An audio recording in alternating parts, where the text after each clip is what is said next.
जैसे 33 कोटि देवता का अर्थ 33 करोड़ देवता नहीं बल्कि 33 प्रकार के देवता होता है, वैसे ही ये प्रचारित किया कि रावण भी कोई बुरा व्यक्ति नहीं था। सियावर रामचंद्र की जय। मानस और मानुष में आज हम सुनेंगे सुंदरकांड छंद संख्या 3, जिसके माध्यम से हम जानेंगे कि लंका के अंदर किस प्रकार के दुराचार हुआ करते थे। कर जतन भट कोटिन बिकट तन नगर चहु दिसि रक्षहि कहूँ महिष मानुष धेनु खर अज खल निसाचर भक्षहि एहि लाग तुलसीदास इनकी कथा कछु एक है कही रघुबीर सर तीरथ शरीरहि त्याग गति पैहि सही।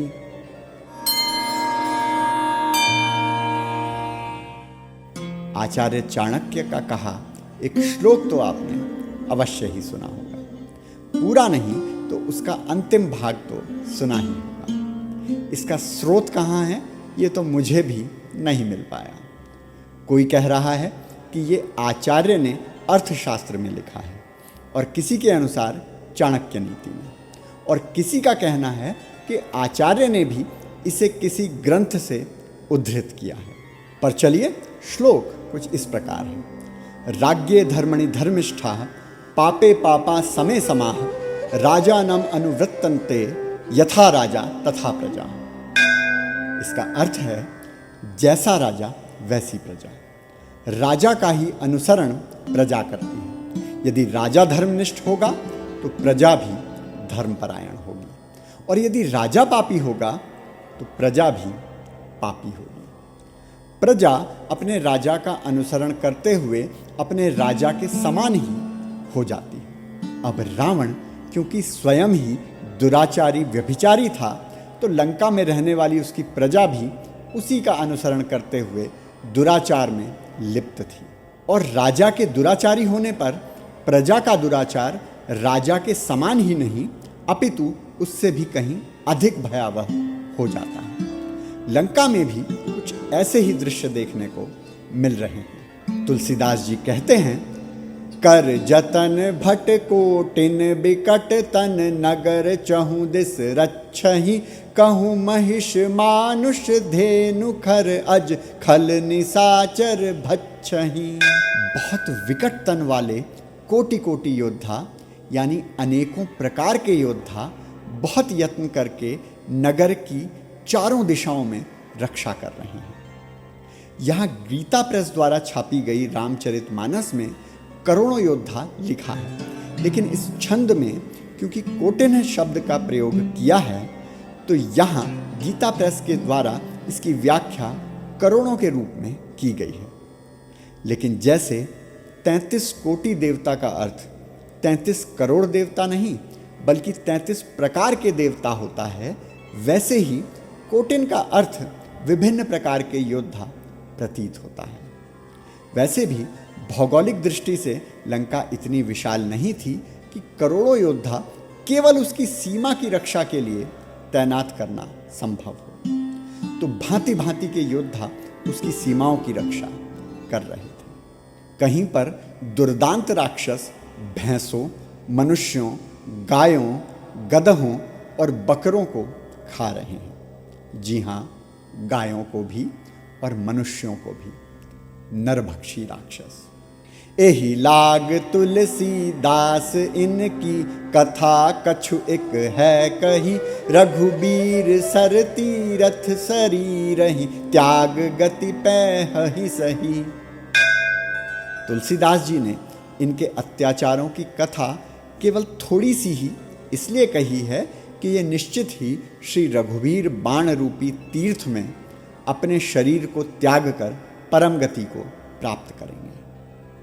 ये गोस्वामी जी ने सभ्य तरीके से कहा है, पर इसका अर्थ ये है कि उन अधम राक्षसों ने इतने अत्याचार किए हैं कि उनका वर्णन करना भी आवश्यक नहीं, क्योंकि उनके अत्याचारों का एक ही उत्तर है, श्री राम के बाणों से शरीर का परित्याग करना।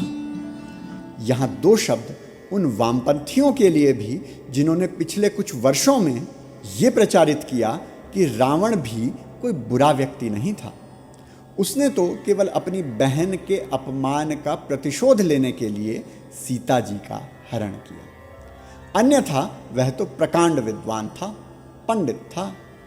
वो किसी समय में विद्वान रहा था, किंतु उसके राज्य में उसके संरक्षण में हो रही गौहत्या और नरभक्षण को देखकर ये पता चल जाता है कि उत्तरार्ध में रावण धर्म से पूरी तरह विमुख हो गया था और उसके पाप ही उसके अंत का मूल कारण बने थे।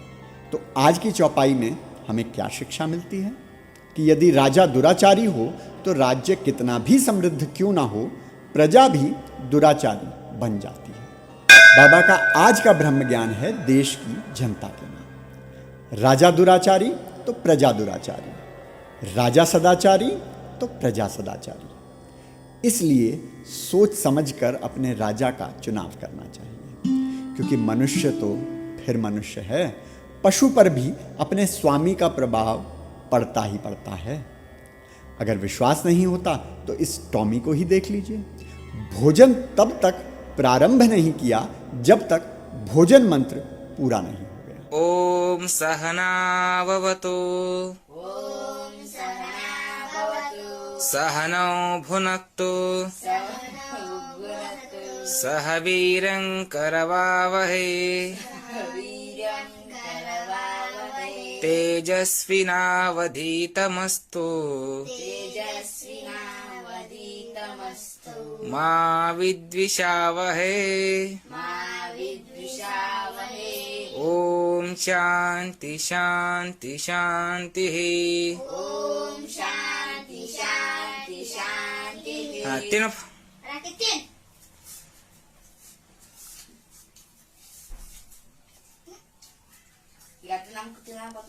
राम नाम की लूट है, लूट की पूरी छूट है, ये पूंजी बिनमोल आपकी है सारी की सारी।